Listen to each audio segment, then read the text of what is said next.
morning, evening, or afternoon, depending on what coast or side of the pond you're on, and welcome to another special edition of Across the Pitch. My name is Phil Kennedy, and we're here for episode 11 of 20 in our Worst Signing series. Ross Davenport is with me again, and we have longtime West Ham supporter Rob Nathan on the line with us today to give us the two worst signings for West Ham from 2010 through 2020. Now, before the call, Rob was telling me that he's been supporting the Hammers for 35 years, so he's definitely not one of those people that just started supporting West Ham once they found out that Mia Khalifa did. Long time suffering fan. You forgot the word suffering. Well, welcome to the show, Rob. Thank you, Phil. Thank you. Yeah, it's good to be here and to talk about such a wonderful subject. But hey, something we're used to as West Ham fans. So, but as I say, there weren't that many to choose from because of the fact that I wasn't allowed to pick loan signings. Is that right? Well, it's not so much that you wouldn't be allowed to pick loan signings. There in the honorable mention is where they usually have come in. Why we kind of didn't want to put the loan signings into the bracket is, for instance, Matt had Danny Drinkwater for Chelsea as a bad signing.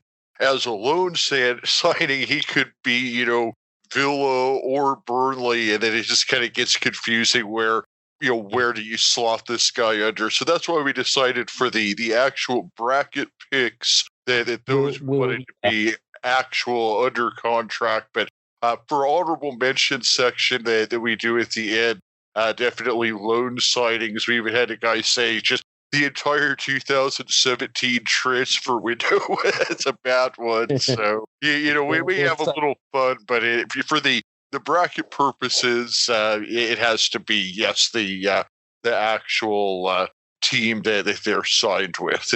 And we've done 10 teams so far, 20 players, hundreds of millions of pounds wasted. Ross, you have that list. Why don't we go down that list here real quick, and then we'll get over to Rob's picks. I do. Obviously, first of all, number one in the alphabetical list, the number one in my heart, AFC Bournemouth, we had Jordan Ibe and Lee Tomlin.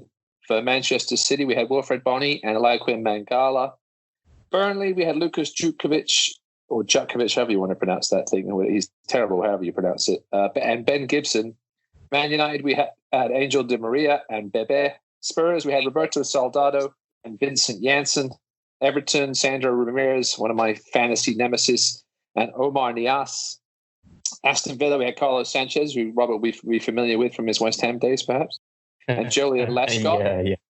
Yeah. Wolves, we had Roger Johnson and Jamie O'Hara. Chelsea, Danny Drinkwater and Juan Cuadrado. And then finally, we had our beloved Aaron with Arsenal and Mustafi and Andre Santos. That leads us into West Ham. For any of our Polish listeners out there, you can direct comments to @thatrossbloke on Twitter.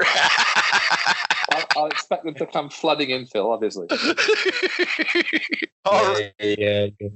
Rob, the way that we've been doing this is so there's ultimately going to be 40 players that we get through the interviews. 32 of them will go in the bracket, so there's going to be kind of a play-in round.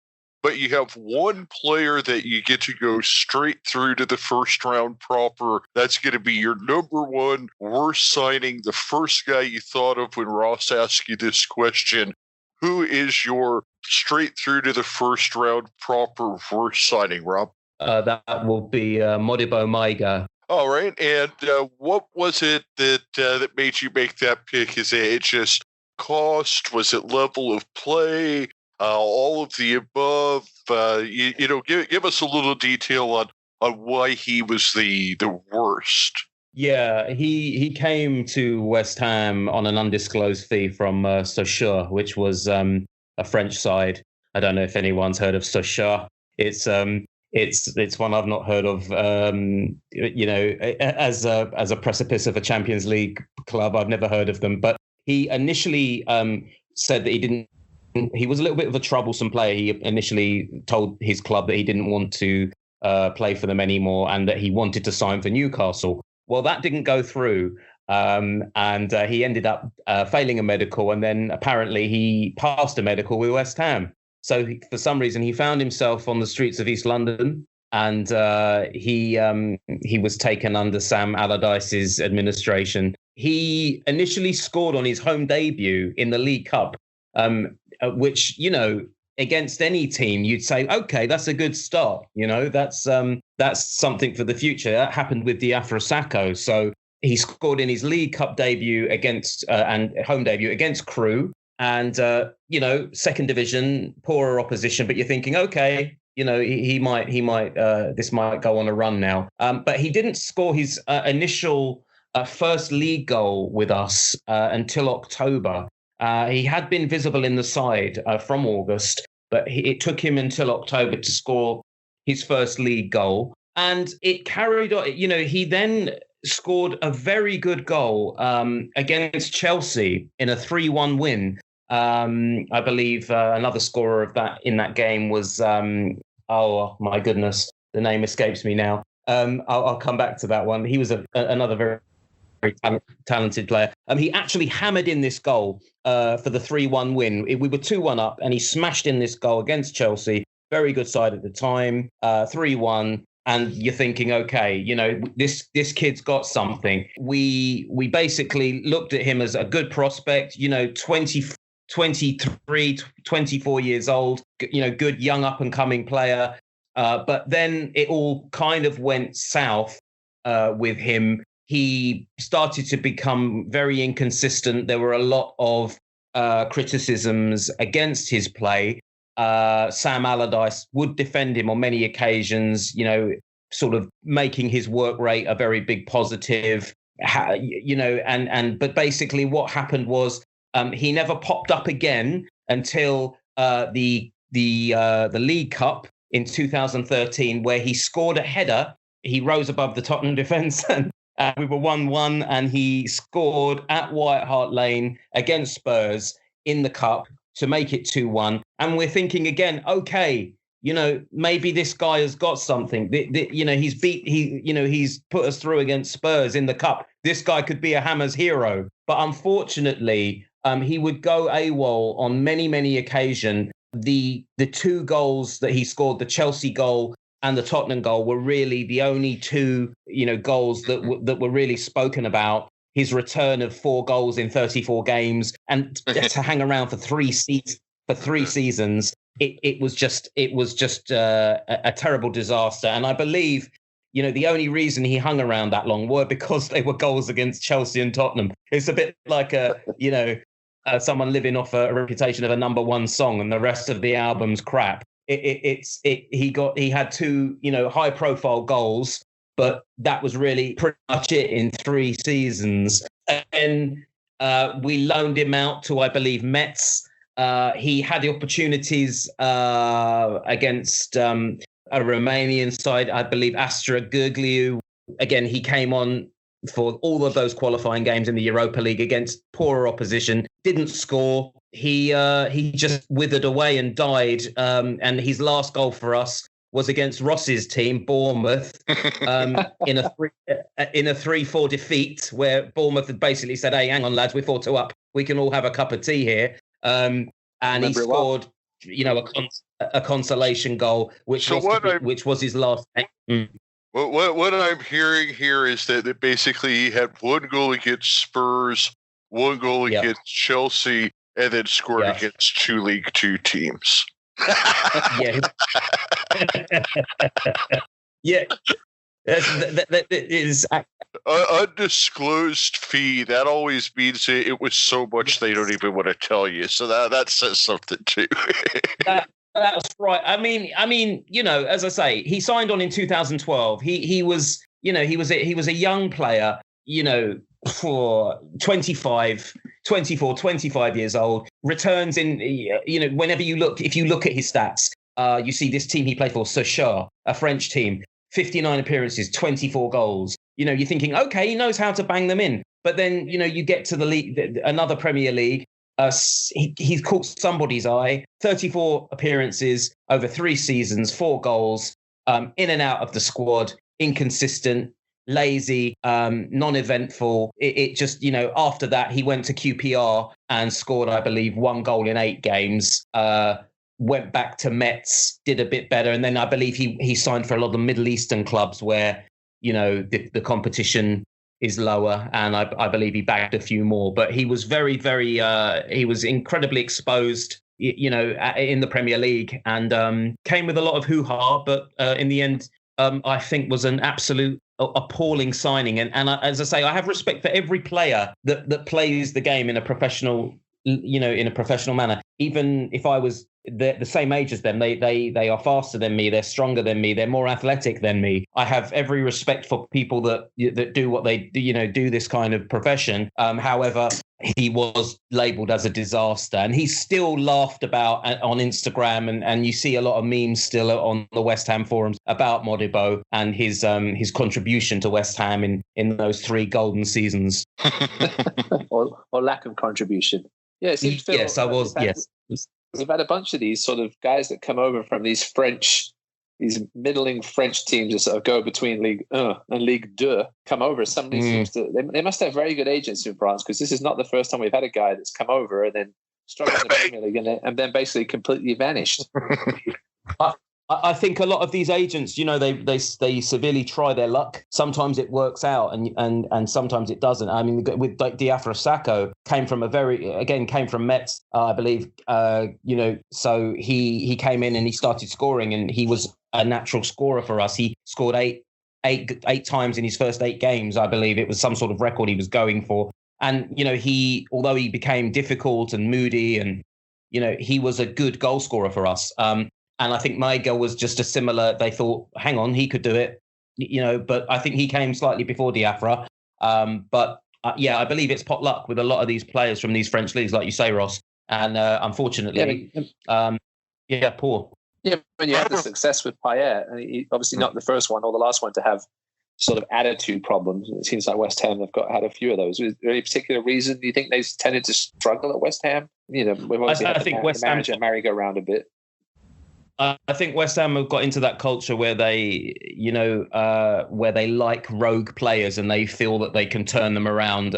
It started many years ago with Paolo Di Canio, out of favour at Sheffield Wednesday, had pushed a referee, came under, came to West Ham, and he was under Harry Redknapp, and we always seem to be the club for misfits, and sometimes we can save a career and sometimes sometimes we can't, and I believe that's always been the way. We did the same with Ravel Morrison a few seasons ago. We do just seem to be that club that will try and put an arm around a player that obviously has ability but is a bit of a firecracker. I mean, I think that the thing that we're finding, and this goes back to what Ross was saying, and he might have heard me cough Pepe in there earlier in terms of players that put up big numbers in the French league and then they come over and just don't quite seem to have it in the same way in England. And I think that something really interesting, and this was something we first kind of spoke about on the Chelsea episode, but yesterday I was actually on a conference call that Phoenix Rising head coach Rick Shantz had done with season ticket members. One of the questions that came up with him was he had recently visited Europe, spent time with a bunch of different teams. I spent some time with Frank Lampard at Chelsea. He said that one of the most eye-opening things to him was when he was at Chelsea, he had a long conversation with Christian Pulisic, and Christian Pulisic told him it had basically taken him an entire year just to adjust to the speed of the English Premier League compared to Bundesliga. And to me, Bundesliga is ahead of the French league. So, I mean, if there is that big of a jump between Bundesliga and the Premier League, the jump from France, I mean, it's a lot. So, I mean, there's going to be those players that are just good enough and they're going to overcome it. But ultimately, I think it's always going to be a gamble because it's no different than Ross with the NFL draft yesterday. Even if a guy plays for Alabama or LSU and they win 3 national championships in a row, there's always going to be a gamble if that guy is going to be as good at that NFL level. Would you agree that the jump from, say, Ligue 1 in France to the Premier League would be similar to like SEC football compared to the NFL over here? I mean, I would think so. I mean, I don't watch a whole lot of Ligue 1.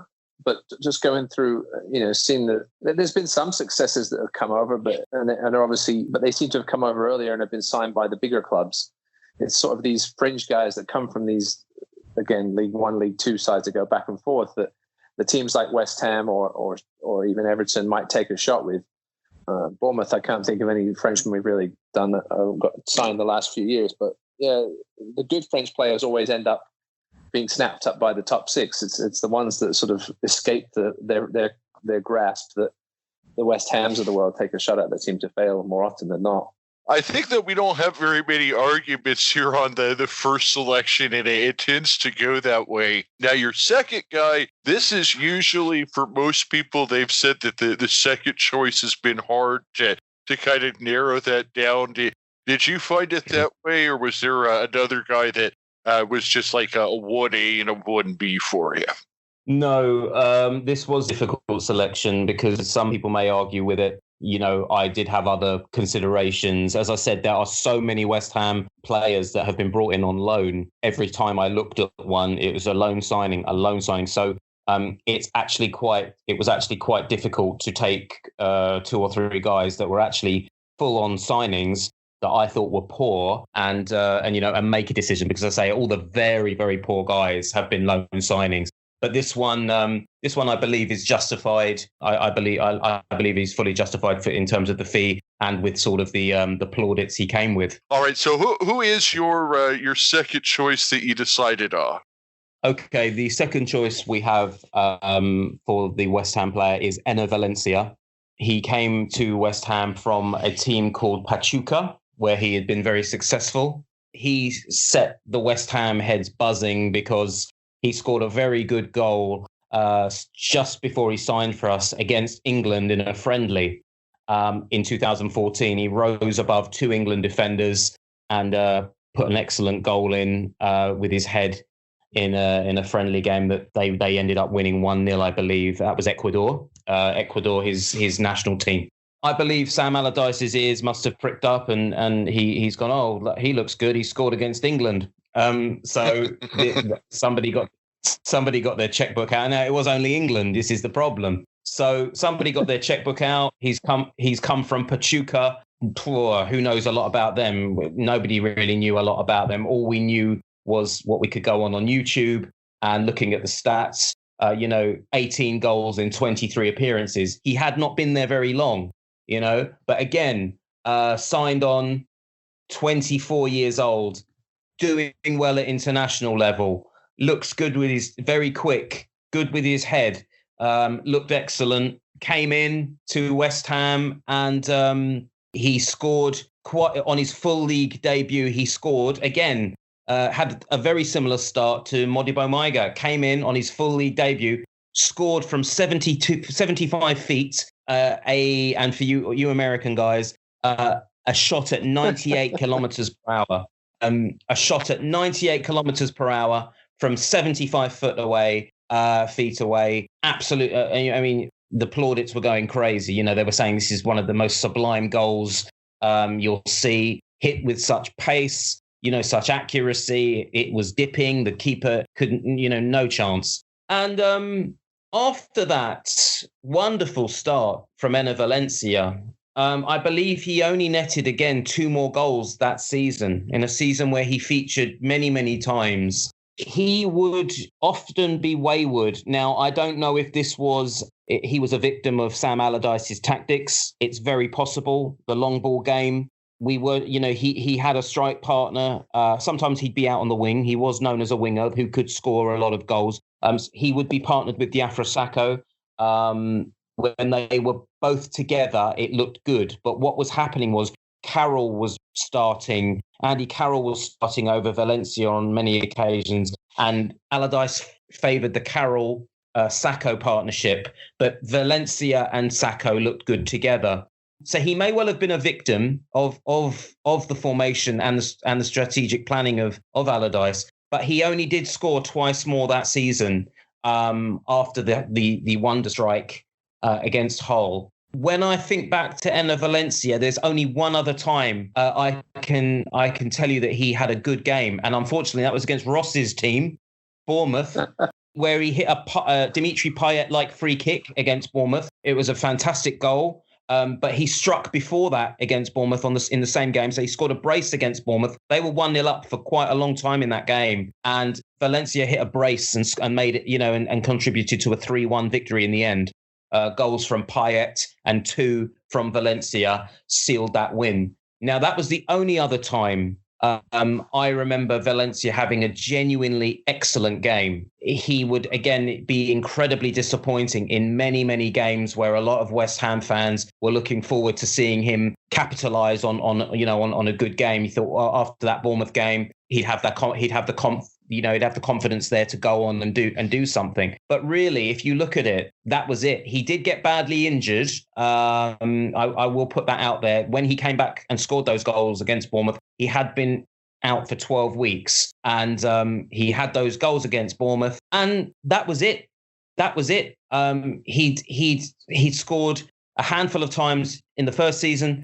He'd scored those 2 goals against Bournemouth in the second season, and then the third season, I believe he became a loanee to Everton, where he didn't really impress either. I believe he scored 3 goals in 23 games. He was a marquee signing, one of our record most amount spent at that time 6 years ago. Really an incredible disappointment in many facets. He's no Antonio Valencia, although they did come from the same club. I just learned that today. In closing with that, he was no doubt a talent. Many people could say that, again, he was a victim of the way West Ham played, or a victim of the Premier League, just not being able, to adjust from Mexico. Pachuca was a Mexican club, I believe, to the Premier League.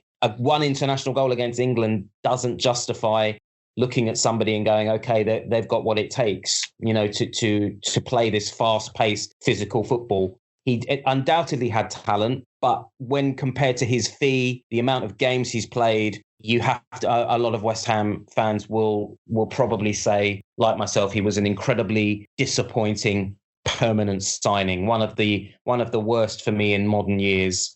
That's for sure. One of the things that you said in there that I kind of wanted to go back to was about him scoring against England in international play. And it's one of those things where you tend to notice that there's just a lot of guys out there that maybe signed for a team that they scored against the last year. And it just seems like such a casual watcher's thing to do. But it just happens so often that I really think there is a lot of out there, even at the Premier League level, where a manager will say, this guy scored against us, let's go ahead and sign him. And I think that a lot of times those end up turning into being mistakes, because it was maybe just that one goal against Chelsea that, they're never going to score again, or that type of thing. Yeah, and it's just amazing to think with the amount of technology and scouting and the amount of money on the line that it happens so often where a coach will say, go get that guy that scored against us.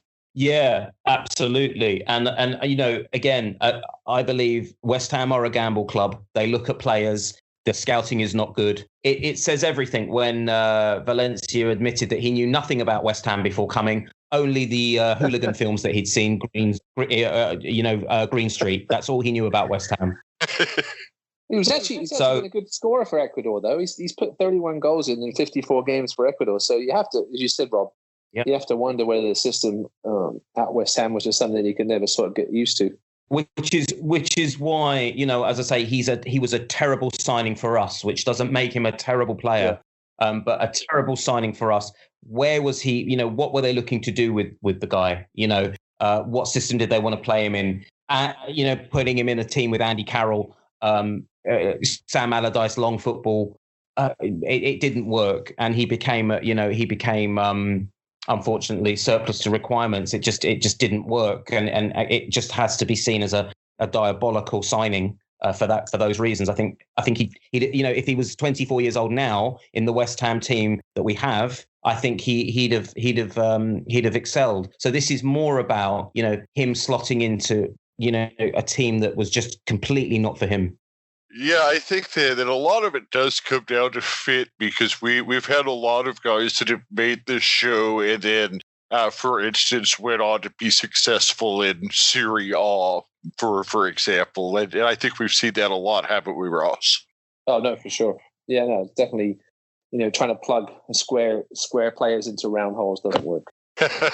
Yeah, I mean, I think a lot of it has to do with fit and the coaching style, the league style. And, one thing that came up with is just, weather in England. And, maybe some guys just aren't good at playing in the rain and the cold and the wind. I mean, I know that if I went and had to play in some of the weather that I've seen on TV, that, I probably wouldn't do as well.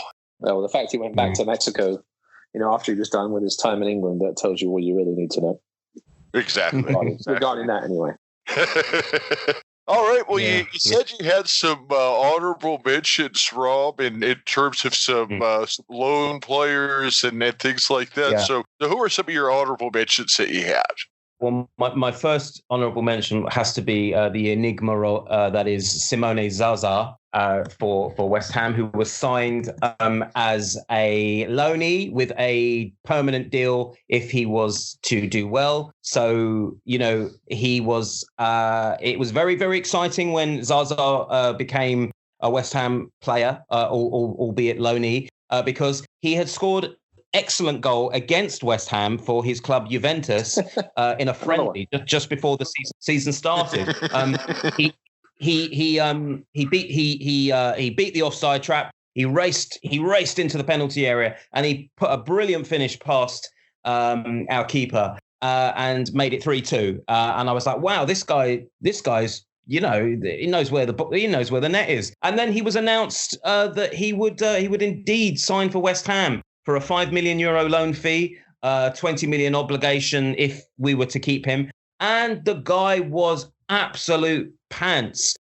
I've never in my life. Now, obviously, again, a man with ability, maybe.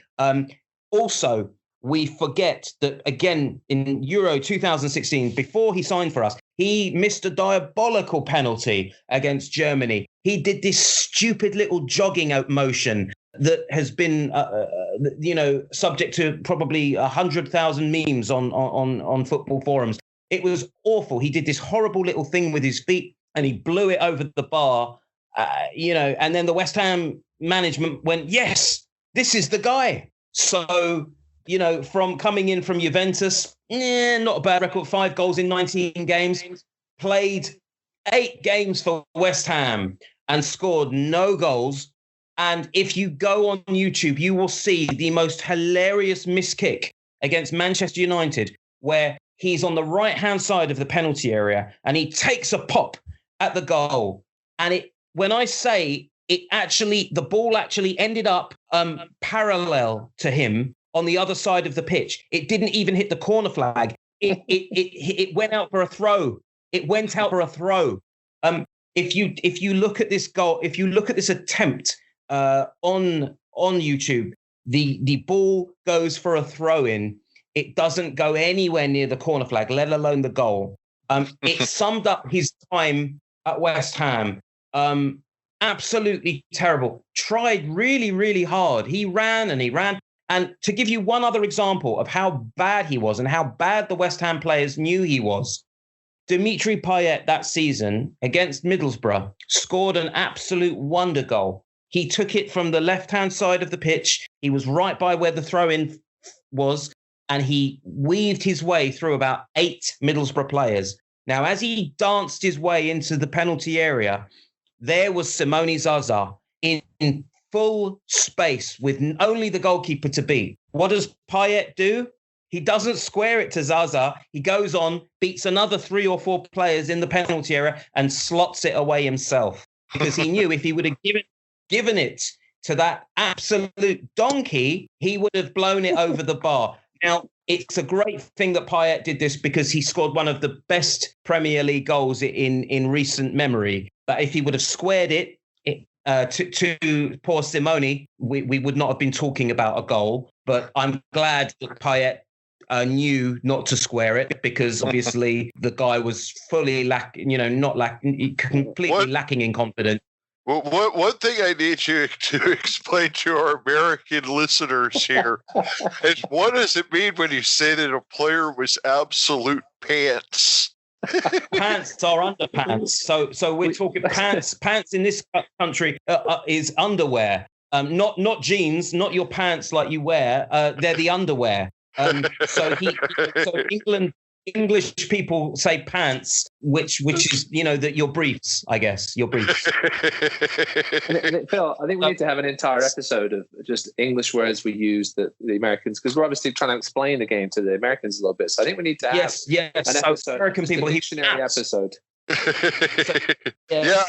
think that we've done a few of these, and that was one that just came up that I thought that was a great way to throw that in there, but Ross, you're right. We should probably do an entire episode just on. We haven't done a cheesed off in a while. We used to have a segment on the show called Cheesed Off, where we would just give 5 minutes to somebody could say whatever they were cheesed off about, because that's a term we use over here. So it's something that we always talk about on the show. And we've got some over here. Like I never knew that English people didn't say awesome before, but I guess that only Americans say awesome. So we do say it. We do say awesome, but it's not a word that the English language in England has unfortunately dumbed down a lot over the last decade. And we have these terrible reality TV shows where new words replace old words. So things like awesome and fantastic and fabulous aren't that anymore. People say, people. I won't even go into the terms that are used, because I'm not part of that generation. But awesome is there, but it's just it's part of our forgotten language, unfortunately. It's just so interesting, the things that I've learned since I've started this show that I never would have imagined, like that scouts is a kind of soup. Yeah, that's it. But it's just one of those things where I'm trying to keep old fashioned and be proud of it. There we go. I'm with that. I mean, I wouldn't use any of those reality words either, but I grew up with the Ninja Turtles, so I have awesome all the time. This has been a lot of fun. Did you guys have any parting thoughts before we wrap up here? It's been a pleasure having you on, Rob, and really enjoyed hearing about West Ham here today. Yeah, I want to ask Rob about Declan Rice and just sort of potential transfer and what he thinks Declan's future is with the West Ham. Declan Rice is an interesting character at West Ham. For me, he's slightly overrated as a player. He's, I believe, very well connected to, another player, Mason Mount, and Declan Rice grew up together as schoolboy footballers who were on Chelsea's books. I believe Mason is still plays as a Premier League midfielder for Chelsea, and they too are heavily linked. Declan Rice has dropped many little subtleties that he will indeed one day like to play with Mason Mount, which has caused a lot of people to say that he will be joining his friend at Chelsea. there is a lot of rumor about it. This current climate that we're in as well would say that, if they're going to get him, they're going to get him for a cut price deal at this point. And I believe West Ham would be in the market to sell as well. We've lost. I believe we sold someone like Chet Kouyaté too early to Crystal Palace, who was very solid in midfield. Declan does an okay job. He's still learning. He's in the England side. A lot of people don't really see what he's got, but he does do a great job of mopping up in midfield. He's a little bit of an unsung hero. If I had to look, none of us know how this is going to play out with this season or with the coronavirus. Yeah. So if I was to be a betting man, I would say he will not sign away from West Ham this year. We don't know when it's going to begin again, the season, or if it's going to begin again, or if it's going to, if a new season will start. So, but I would wager that we will see him at West Ham for the remainder of 2020, and it would fully depend on David Moyes' first full season in charge.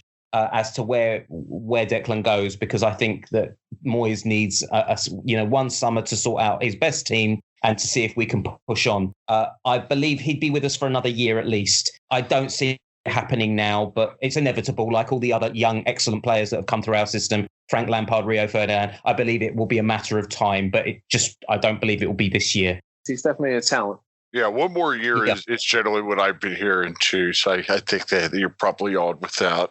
Well, we are now 22 players deep into this, and we have now 9 more teams to go, and we're going to be soon putting up some polls on Facebook, but I think that we have 2 solid additions. And Ross and Rob, thank you for joining me today, and we'll have episode 12 out shortly. Have a great one, guys. You too. Thanks, Phil. Thanks, Ross. Cheers.